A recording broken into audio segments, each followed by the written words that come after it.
6h45 du matin, le 12 octobre 1943. Stalag 7A, près de Moosburg, non loin de Munich. Le capitaine français Pierre Dubois se frotta les yeux, incroyable.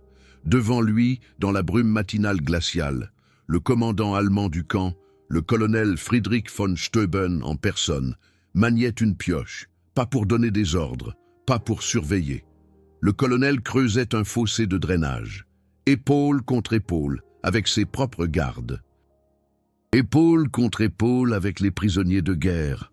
Dubois, en 30 ans de service dans l'armée française, avait vu beaucoup d'officiers, mais jamais il n'avait vu un colonel se salir les mains de la sorte.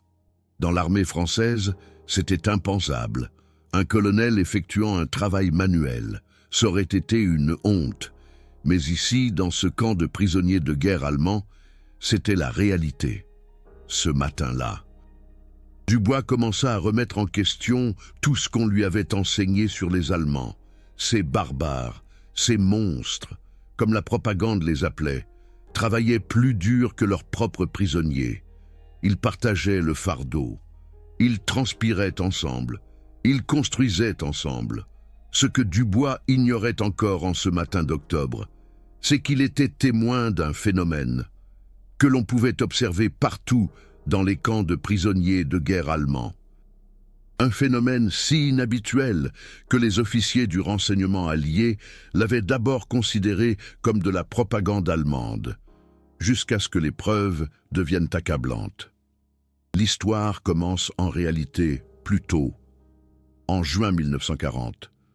Lorsque les premiers prisonniers de guerre français affluèrent dans les camps allemands après la défaite de la France, plus de 1,8 million de Français furent faits prisonniers par les Allemands. La plupart s'attendaient au pire. La propagande française avait dépeint les Allemands comme des barbares brutaux, sans aucune pitié. Mais ce qu'ils découvrirent les déconcerta profondément. Jean-Baptiste Moreau, un sergent de Lyon, écrivit dans son journal, le 15 juillet 1940, depuis le Stalag 2B à Hammerstein. « Les Allemands travaillent comme des possédés, pas pour nous tourmenter. Ils travaillent parce que c'est leur nature. Aujourd'hui, j'ai vu le capitaine des gardes hacher du bois pendant tout un après-midi. Quand j'ai voulu l'aider, il a refusé et m'a dit que j'étais son invité, pas son esclave. Invité, pas prisonnier. Invité. » Ce choix de mots n'était pas un hasard. La doctrine militaire allemande, imprégnée des traditions prussiennes et de la Convention de Genève, ne considérait pas les prisonniers de guerre comme des sous-hommes, mais comme des soldats temporairement hors de combat, qui devaient être traités avec respect. Mais cela allait au-delà du simple respect des règles. C'était une question d'honneur. Le colonel von Steuben lui-même l'expliqua plus tard dans une interview après la guerre. Nous étions tous des soldats. La guerre avait fait de nous des ennemis. Mais cela ne changeait rien à notre humanité commune. Si j'attendais de mes hommes qu'ils travaillent, je devais montrer l'exemple. C'est le leadership allemand. Cette attitude était révolutionnaire pour les prisonniers français. Dans l'armée française, il existait une hiérarchie stricte. Les officiers donnaient des ordres. Les soldats les exécutaient. Le travail manuel était réservé aux rangs inférieurs. Un colonel français n'aurait jamais pris une pelle en main. Mais au Stalag 7A, tout était différent. La journée commençait à 5h30 du matin, pas seulement pour les prisonniers, mais aussi pour les gardes et les officiers. Alors que dans d'autres armées, les officiers se levaient plus tard et prenaient leur petit déjeuner dans des quartiers séparés. Les officiers allemands mangeaient le même pain complet et buvaient le même café de substitution que leurs hommes. Le major, Hans Zimmermann, commandant en second du camp, était réputé pour inspecter personnellement les provisions de la cuisine. Tous les matins à 6 heures, pas depuis son bureau. Il allait dans la cuisine, goûtait la nourriture, parlait au cuisinier. Si quelque chose manquait ou n'allait pas, il s'en occupait lui-même. Un matin, se souvint le cuisinier français Marcel Lefebvre. Le major Zimmermann est arrivé dans la cuisine et a constaté que nous n'avions pas assez de pommes de terre pour la soupe de midi.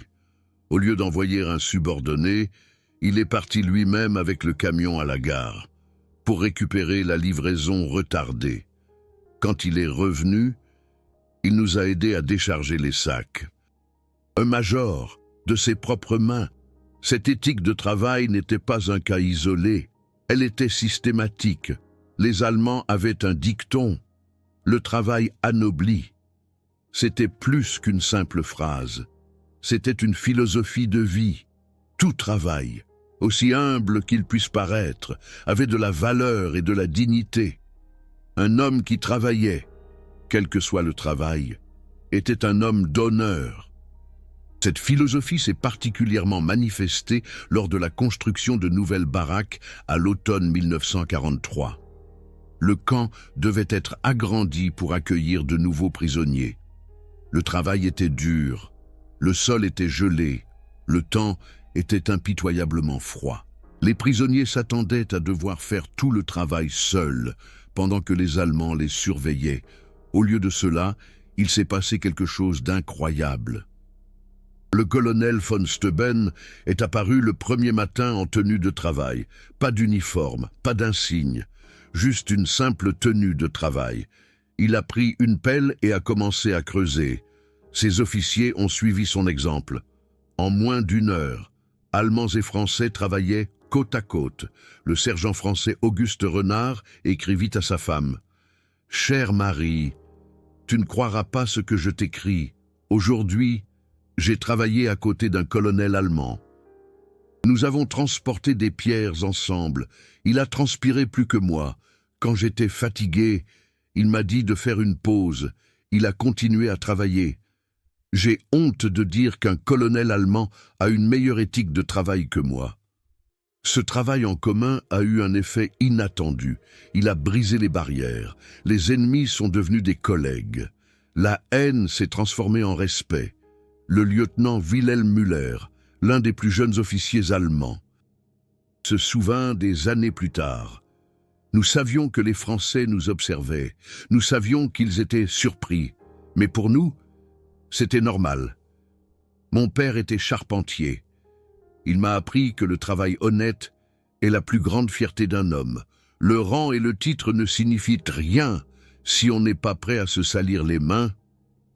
Les officiers français, dont beaucoup étaient issus de familles aristocratiques, étaient choqués. À leurs yeux, le travail manuel était une affaire de classe ouvrière. Un officier qui travaillait physiquement perdait son autorité. Mais ici, ils voyaient le contraire. Les officiers allemands qui travaillaient le plus dur étaient les plus respectés.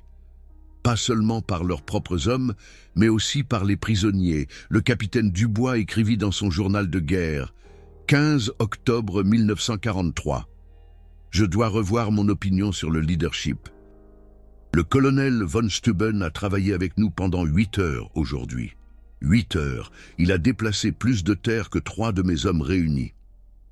Quand nous avons eu terminé, il nous a remerciés pour notre aide. Il nous a remerciés. Nous sommes ses prisonniers, et il nous a remerciés. J'ai compris à ce moment-là pourquoi ces hommes le suivraient jusqu'en enfer. L'éthique de travail des Allemands allait au-delà du simple labeur physique. C'était leur conception du devoir, de la responsabilité, de l'honneur. Le gardien Émile Garnier, un simple caporal de Bavière, était surnommé Émile de Fer par les prisonniers français. Non pas parce qu'il était brutal, mais parce qu'il ne s'arrêtait jamais de travailler. Il réparait les toits, rafistolait les clôtures, aidait à la cuisine, et quand il n'y avait rien à réparer, il balayait la cour. Un prisonnier français, Antoine Dubois, lui demanda un jour, « Émile, pourquoi travailles-tu autant? Tu pourrais te reposer, tu es le gardien, nous sommes les prisonniers. » La réponse d'Émile fut simple, mais profonde. Ma mère m'a appris, qui se repose, rouille. Le travail maintient le corps et l'esprit sains. De plus, quand je travaille, j'oublie que nous sommes en guerre. Quand je travaille, nous ne sommes tous que des hommes qui construisent quelque chose, et non qui détruisent. Ces mots touchèrent profondément Antoine. Dans son journal, il écrivit « Ce simple paysan bavarois a plus de sagesse que tous les philosophes de la Sorbonne. Il ne travaille pas parce qu'il le doit. Il travaille parce que cela lui donne de la dignité, parce que cela le maintient humain dans une guerre inhumaine. » L'éthique de travail allemande se manifestait également dans l'organisation du camp. Tout était planifié et structuré dans les moindres détails. Mais pas seulement d'en haut. Les Allemands impliquaient les prisonniers dans la planification. Le commandant Schmidt convoquait régulièrement des assemblées, au cours desquelles il demandait aux officiers français leurs suggestions. Comment pouvons-nous améliorer le camp? De quoi vos hommes ont-ils besoin? Comment pouvons-nous travailler plus efficacement? Au début, les Français pensaient que c'était un piège. Pourquoi leurs ennemis voudraient-ils entendre leur opinion? Mais Schmidt était sérieux. Si une proposition était bonne, elle était mise en œuvre, et Schmidt lui-même participait à sa mise en œuvre. Un exemple en fut le projet Jardin d'hiver. Les prisonniers français avaient proposé de construire une serre afin de cultiver des légumes frais en hiver. Schmidt ne l'a pas seulement approuvé, il a aidé à la construction. Il a personnellement récupéré des vitres. Dans des bâtiments bombardés à Berlin, il a conduit lui-même le camion. Il a aidé à assembler les cadres. L'ingénieur français Paul Lemaire, qui dirigeait le projet, était stupéfait. En France, un commandant n'aurait jamais. Il donnerait des ordres, oui, mais mettre la main à la pâte, impossible. Mais Schmidt était là tous les jours, du matin au soir. Il a même appris à planter des tomates. Un commandant allemand, à genoux dans la terre, plantant des tomates avec des prisonniers de guerre français. Qui croirait cela?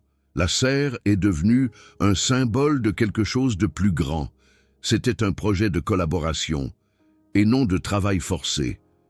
Les Allemands et les Français travaillaient en équipe. Ils partageaient le savoir, le travail, et plus tard, la récolte.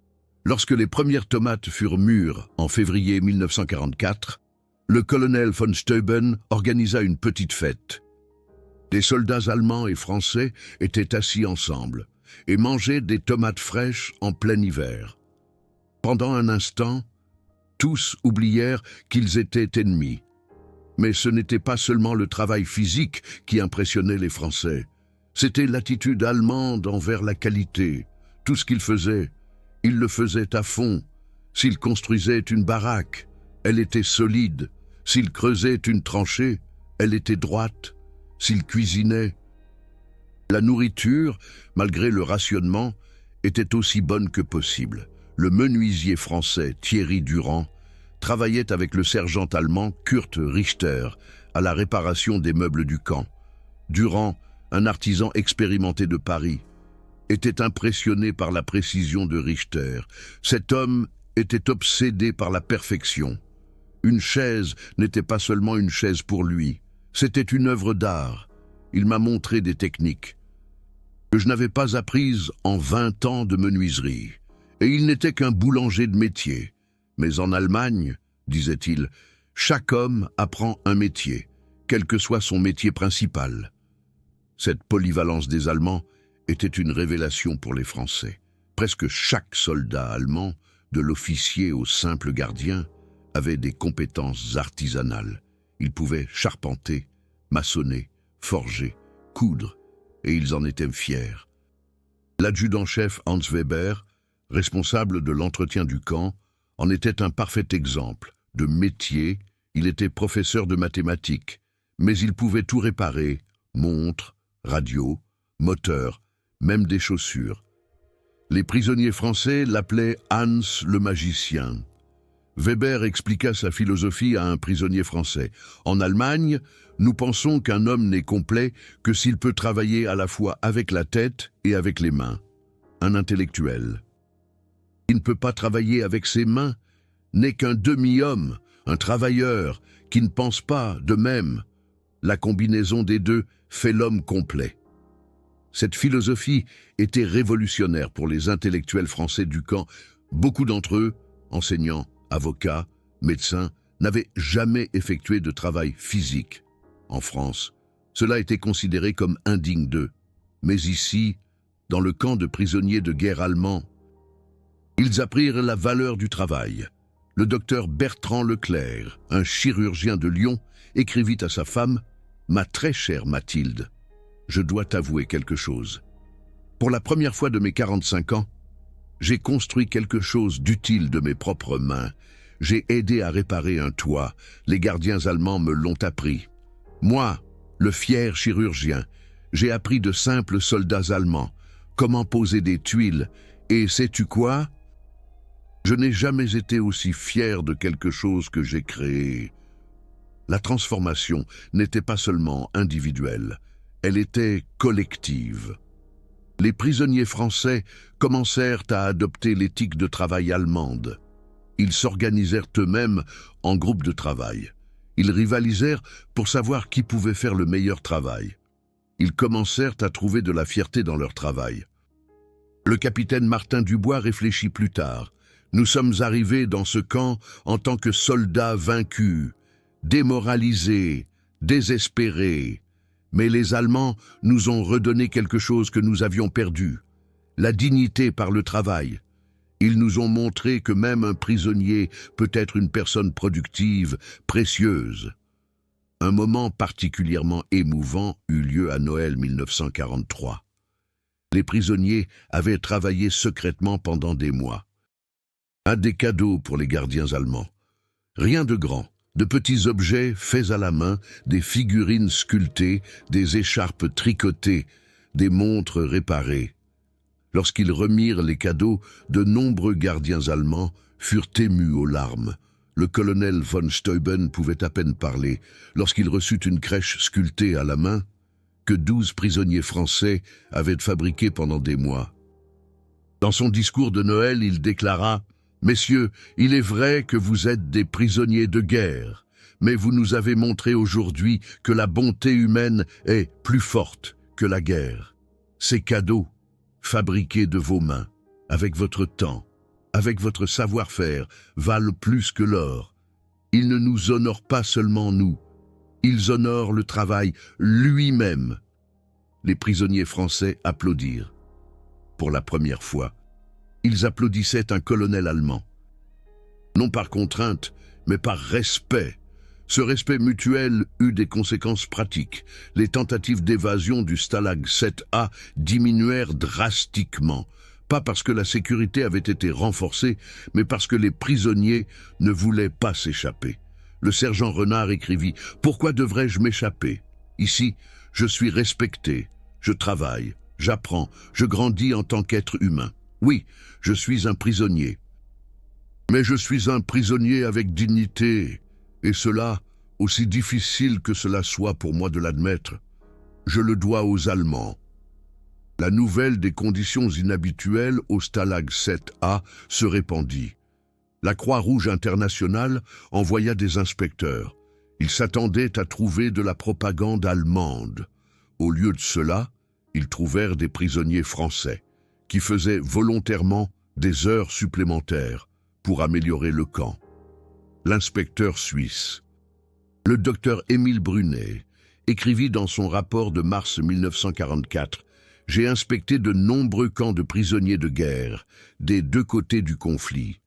Mais ce que j'ai vu au Stalag 7A est unique. Les prisonniers ne travaillent pas sous la contrainte. Ils travaillent avec enthousiasme. Les officiers allemands travaillent côte à côte avec eux. Il règne une atmosphère de respect mutuel que j'aurais cru impossible dans un camp de prisonniers de guerre.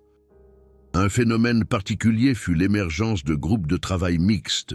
Des soldats allemands et français formèrent des équipes basées sur les compétences et non sur la nationalité. Le menuisier allemand travailla avec l'ébéniste français, le cuisinier allemand avec le boulanger français, le mécanicien allemand avec l'ingénieur français. Cette collaboration mena à des innovations remarquables. L'équipe Mercier-Dumont développa une nouvelle méthode. Pour fabriquer des meubles stables à partir de vieux bois, l'équipe Schneider-Benoît créa des recettes qui permettaient de préparer des plats savoureux malgré les rations maigres. l'équipe Garnier-Leclerc construisit une éolienne qui produisait de l'électricité pour tout le camp. Le major Hartmann documenta méticuleusement ses succès. Dans son journal de guerre, il écrivit « 15 mars 1944 ». La coopération entre nos hommes et les prisonniers français dépasse toutes les attentes. Ils ont terminé aujourd'hui un système d'irrigation qui nous permet de cultiver 3 fois plus de légumes. Les Français ont apporté les idées, nous les matériaux, ensemble la main-d'œuvre. Le résultat, un chef d'œuvre d'ingénierie. Les prisonniers français commencèrent même à apprendre l'allemand. Pas par contrainte, mais par respect et pour des raisons pratiques. Ils voulaient mieux communiquer avec leurs collègues allemands. Les Allemands, de leur côté, apprenèrent le français. Le soir, ils s'asseyaient ensemble et se donnaient mutuellement des cours de langue. Le sergent Weber se souvint, c'était surréaliste. Nous étions des ennemis, nos pays étaient en guerre l'un contre l'autre. Mais là, dans ce camp, j'enseignais à René la grammaire allemande, tandis qu'il m'enseignait des recettes de cuisine française. Nous rions de nos fautes de prononciation. Nous sommes devenus des amis. L'amitié entre Weber et Dumont devint légendaire dans le camp. Ils ne travaillaient pas seulement ensemble. Ils développèrent un profond respect mutuel. Quand Weber reçut en avril 1944 la nouvelle que son frère était tombé sur le front de l'Est, ce fut Dumont qui le consola. Dumont écrivit dans une lettre à sa femme « Imagine-toi, Marie, j'ai tenu aujourd'hui un soldat allemand dans mes bras. Pendant qu'il pleurait son frère mort, cet homme, mon ennemi selon la loi de la guerre, est devenu mon frère. Grâce au travail que nous partageons, je ne comprends plus rien à cette guerre. » Le lien émotionnel, qui naquit du travail commun, était plus fort que l'inimitié nationale. Les hommes commencèrent à se voir comme des artisans, comme des travailleurs, comme des êtres humains, et non comme des ennemis. Un tournant survint en mai 1944. Le camp reçut la nouvelle que les Alliés préparaient une invasion de la France. L'atmosphère devint tendue. Les Allemands allaient-ils devenir plus durs? Les Français allaient-ils se rebeller? Le colonel von Steuben convoqua une assemblée. Ses paroles devinrent une légende. « Messieurs, soldats allemands et français, la guerre pourrait bientôt écrire un nouveau chapitre, mais ce que nous avons créé ici, les ponts que nous avons construits grâce au travail honnête, ne peuvent être détruits par aucune bataille. Nous allons continuer à travailler ensemble jusqu'au dernier jour, non pas comme vainqueurs et vaincus, mais comme des hommes qui ont appris à se respecter mutuellement. » Les prisonniers français se levèrent et applaudirent. Certains pleuraient ouvertement. Le capitaine Dubois s'avança et dit en allemand, qu'il avait appris avec difficulté, « Herr Oberst, nous, soldats français, vous remercions, vous et vos hommes. Vous nous avez enseigné que le travail anoblit. Vous nous avez rendu notre dignité. Quoi que l'avenir nous réserve, nous n'oublierons jamais ce que nous avons appris ici. » Dans les semaines qui suivirent, la coopération s'intensifia encore, comme si tous savaient que cette période particulière allait bientôt prendre fin. Les hommes travaillèrent plus dur que jamais. Ils achevèrent les projets qu'ils avaient commencés. Ils documentèrent leurs méthodes et leurs découvertes. L'instituteur français Georges Moreau lança un projet remarquable, un journal commun. Des soldats allemands et français consignèrent leurs pensées, leurs expériences, leurs nouvelles découvertes.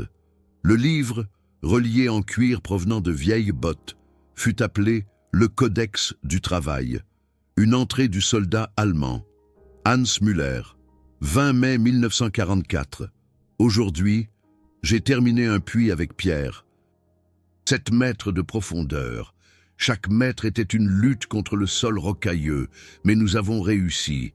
Pierre et moi, un Français et un Allemand, nous avons ri, juré, transpiré, et à la fin, nous avons trouvé de l'eau propre et claire. Si ce n'est pas un symbole d'espoir, alors qu'est-ce que c'est? Une entrée du caporal français? Louis Martin, 21 mai 1944. Les Allemands m'ont appris que le travail n'est pas une punition, c'est un privilège. Aujourd'hui, j'ai réparé une machine à coudre cassée avec Wilhelm. Nous y avons travaillé pendant 4 heures. Quand elle a redémarré, nous nous sommes embrassés. 2 soldats, qui, il y a 1 an, se seraient peut-être entretués, s'embrassent au-dessus d'une machine à coudre réparée. La guerre est folle, le travail est raisonnable. Lorsque la nouvelle du débarquement allié en Normandie le 6, en juin 1944, lorsque l'annonce de l'approche des armées alliées parvint au camp de prisonniers de guerre, tous s'attendaient au pire. Les Allemands allaient-ils se venger? L'harmonie, si difficilement établie, allait-elle voler en éclats? Au lieu de cela, il se produisit quelque chose d'extraordinaire. Le colonel von Steuben rassembla tout le monde et déclara « La guerre suit son cours. Mais ici, dans ce camp, nous continuerons à agir en êtres humains. Nous continuerons à collaborer, nous continuerons à construire, et non à détruire. C'est là notre réponse à la folie qui règne à l'extérieur. » Le travail reprit de plus belle, plus intensément que jamais. Comme si tous les participants voulaient prouver que l'humanité était plus forte que la guerre. En juillet 1944, les prisonniers français lancèrent un projet de gratitude. Ils voulaient créer quelque chose de permanent pour les Allemands. Après des semaines de travail secret, ils dévoilèrent leur cadeau, une sculpture en bois sculptée à la main, représentant un ouvrier allemand et un ouvrier français soulevant ensemble une pierre. En dessous, une inscription dans les 2 langues, « Le travail unit ce que la guerre sépare ». Le colonel von Steuben pleura ouvertement en voyant la sculpture. Il dit « C'est la plus grande décoration que j'ai reçue durant toute ma carrière militaire. Non pas pour des victoires au combat, mais pour la victoire de l'humanité sur la haine. » L'histoire du Stalag 7A tomba presque dans l'oubli après la guerre. L'histoire officielle se concentra sur les batailles et les stratégies, mais les hommes qui y avaient vécu n'oublièrent jamais. Après la guerre, beaucoup se retrouvèrent. Émile Weber et Antoine Duval fondèrent ensemble une manufacture de meubles à Strasbourg. L'artisanat allemand et français, unis au sein d'une même entreprise, ils employèrent des anciens combattants des 2 nations. Leur entreprise devint un symbole de la réconciliation franco-allemande, bien avant que cela ne devienne politiquement populaire. Le capitaine Dubois devint maire de sa ville natale après la guerre. Lors de son discours d'investiture, il déclara « C'est en captivité allemande que j'ai appris ce que signifiait le VRE leadership. Un leader travaille plus dur que ses hommes. Un leader partage leur fardeau. Un leader gagne le respect par ses actes et non par son grade. Ce sont des officiers allemands qui m'ont enseigné cela, et j'en serai éternellement reconnaissant. » Hans Schmidt, le Johann de Fer, rendit visite à beaucoup de ses anciens prisonniers en France après la guerre. Il fut accueilli partout à bras ouverts. Dans un village de Provence, il fut même nommé citoyen d'honneur. Lors de la cérémonie, le maire, un ancien prisonnier, déclara « Cet homme nous a appris que le travail n'est pas une honte. Il nous a appris qu'un homme simple peut devenir noble par le travail honnête. » Le colonel von Steuben ne survécut pas à la guerre. Il fut tué en janvier 1945 sur le front de l'Est. Mais son héritage perdura. Après la guerre, d'anciens prisonniers français envoyèrent de l'argent à sa veuve. Ils collectèrent suffisamment pour lui acheter une petite maison. Sur la pierre tombale du colonel von Steuben, sur la demande expresse des vétérans français, est inscrit en 3 langues. Il nous a appris que le travail unit ce que la guerre sépare. Le commandant Zimmermann devint enseignant après la guerre. Il enseignait l'histoire et les travaux manuels dans une école en Bavière. Ses élèves l'adoraient. Il ne leur enseignait pas seulement à partir de livres. Il leur apprenait à travailler de leurs mains. L'un de ses élèves se souvient, M. Zimmermann disait toujours « Un homme qui ne travaille qu'avec sa tête est un demi-homme. Un homme qui ne travaille qu'avec ses mains l'est aussi. Mais un homme qui sait faire les deux est complet. Les documents du Stalag 7A, y compris le Code du travail, furent conservés pendant des décennies dans un dépôt d'archives militaires françaises. Ce n'est que dans les années 1990 qu'ils furent redécouverts. Les historiens furent stupéfaits par ce qu'ils trouvèrent. Il y avait là la preuve que, même dans les chapitres les plus sombres de l'histoire de l'humanité, des ponts pouvaient être construits. Le docteur Camille Dubois, la petite fille du capitaine Dubois, devint historienne. Elle consacra sa vie à l'étude de l'histoire du Stalag 7A. Dans son livre « La fraternité oubliée », elle écrivit « Ce qui s'est passé dans ce camp est un miracle, non pas un miracle religieux, mais un miracle humain. Des hommes, programmés pour se haïr, ont appris à se respecter, grâce à la plus simple de toutes les activités humaines, le travail commun. La sculpture que les prisonniers français avaient créée survécut à la guerre. Elle se trouve aujourd'hui dans un musée à Moosburg, chaque année, le 12 octobre. L'anniversaire du jour où le colonel von Steuben commença à travailler avec les prisonniers, des vétérans allemands et français, ainsi que leurs descendants, s'y retrouve lors de l'une de ces réunions. En 2003, René Duval, alors âgé de 90 ans, déclara « Je suis venu ici pour montrer à mes petits-enfants où j'ai appris ce qui est vraiment important dans la vie. Pas la nationalité, pas la politique, pas même la guerre et la paix. Mais la dignité du travail honnête et le respect entre les hommes qui suent côte à côte. » La jeune génération avait du mal à comprendre. Comment des prisonniers de guerre pouvaient-ils louer leurs gardiens? Comment des ennemis pouvaient-ils devenir amis? Mais les vieux, Allemands et Français, se comprenaient sans mots. Ils avaient partagé quelque chose de plus profond que la langue ou la nationalité. Un jeune journaliste français demanda à Hans Schmidt « N'était-ce pas étrange de travailler avec vos prisonniers, comme s'ils étaient vos égaux ?» Schmidt répondit « Étrange. Non, c'était la chose la plus naturelle au monde. Nous étions tous des hommes, loin de chez nous, piégés dans une guerre que la plupart d'entre nous ne comprenaient pas. Le travail nous donnait un sens. Le travail commun nous donnait de l'humanité. Ce n'était pas étrange.